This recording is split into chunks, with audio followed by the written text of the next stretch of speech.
इसी खबर पर ज्यादा जानकारी के साथ सुनील कुमार हमारे सहयोगी जुड़ रहे हैं। सुनील, विकास के लिए एक रूट मैप तैयार किया जाएगा और क्या है ये पूरा विकास के लिए जो मैप तैयार किया गया है, रूट मैप तैयार किया गया है, क्या समझाएं दर्शकों को। जी बिल्कुल सर, आपको बता दूं, हाथरस में एक सलेमपुर इंडस्ट्रियल एरिया है जो काफी समय पहले से घोषित था। और वहां पर जो हाथ में बड़ी बड़ी इंडस्ट्री लगाने की कयावत काफी लंबे समय से चल रही थी। और वर्तमान में भी कई बड़ी इंडस्ट्रीज वहां पर मौजूद हैं, लेकिन उसको विकास देने के लिए, उसको औद्योगिक क्षेत्र को बढ़ावा देने के लिए, क्योंकि हाथरस पहले से ही एक बड़ा औद्योगिक क्षेत्र है। यहाँ पे पुराने समय पर दाल मिल रही है, कारपेट फैक्ट्री रही है और अन्य तमाम बड़े व्यापार जो यहाँ पे पहले से चलते थे। और कुछ सरकारों के कारण वो यहाँ से शिफ्ट हो गए, नोएडा दिल्ली चले गए।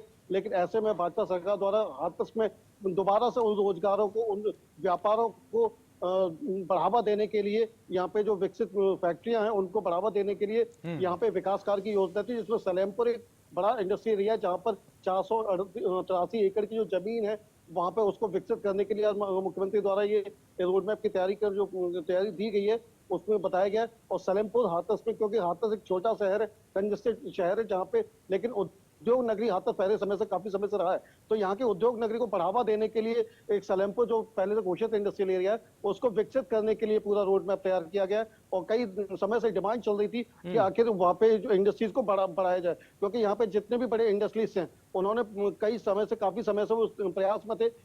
जो यहाँ के नेता हैं, सांसद है, विधायक है, उनके माध्यम से सरकार तक ये अपनी बात पहुंचाई थी कि लोग यहाँ पे जो विकास है उसको बढ़ावा मिले, जो यहाँ के इंडस्ट्रीज है उसको बढ़ावा मिले। क्योंकि यहाँ की देखा जाए तो हींग एक बड़ा उत्पाद है, रेडीमेड गारमेंट का जो उत्पाद है वो एक बड़ा उत्पाद है। और पिछले कई समय से यहाँ पे नमकीन की जो मैन्युफैक्चरिंग होती है वो भी एक बड़े लेवल पे यहाँ की जा रही है, जिसमें एक बहुत बड़ी फैक्ट्री है जो यहाँ पे बड़े लेवल पे काम करती है। तो इसके अलावा अन्य ऐसे व्यापार है जिनको यह छोटे लेवल पे काम ना होकर उनको विकसित किया जा रहा है। क्योंकि यहाँ पे हसाइन क्षेत्र में मूंगा मोती का व्यापार है, पुदल नगर में हसाइन क्षेत्र में परफ्यूम का व्यापार है। तो ये ऐसे छोटे छोटे व्यापार पूरे जिले में जगह जगह पर है। तो इसके लिए सलेमपुर में एक बड़ी जमीन थी वो एक्वायर की गई और उसको विकसित करने के लिए पूरा ये रोड मैप तैयार किया गया। जी सौरभ।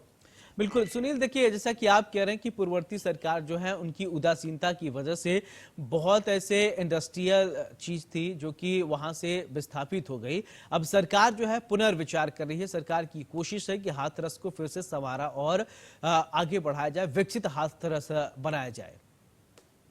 जी बिल्कुल, मैं कह सकता हूँ कि सरकार की मंशा है कि किसी न किसी तरीके से हाथरस को विकसित किया जाए, क्योंकि हाथरस पहले से बड़ा औद्योगिक क्षेत्र रहा है। क्योंकि बड़ी दाल मिल यहाँ हुआ करती थी, हाथरस दाल मिल के शहरों के नाम से जाना जाता था। बड़ी कारपेट फैक्ट्रियां होती थी जिसका इंपोर्ट यहाँ से आउट ऑफ इंडिया भी किया जाता था। तो ऐसे जो तमाम इंडस्ट्री थी जिनको ये पूर्ववर्ती सरकारों द्वारा बढ़ावा न दिया गया, वो लोग या तो आउट ऑफ इंडिया शिफ्ट हो गए या अपने अपने इंडस्ट्रीज को नोएडा और दिल्ली ले गए। तो ऐसे में जो यहाँ का जो व्यापार था, यहाँ का रोजगार भी था, क्योंकि उन्हीं व्यापारों से यहाँ के तमाम रोजगार भी मौजूद है। क्योंकि यहाँ पे कभी एक वृंदावन कारपेट फैक्ट्री उसका नाम हुआ करता था और हजारों की संख्या में लोग वहाँ काम करते थे। तो लेकिन वो ऐसे इंडस्ट्री यहाँ से सब खत्म हो चुकी थी।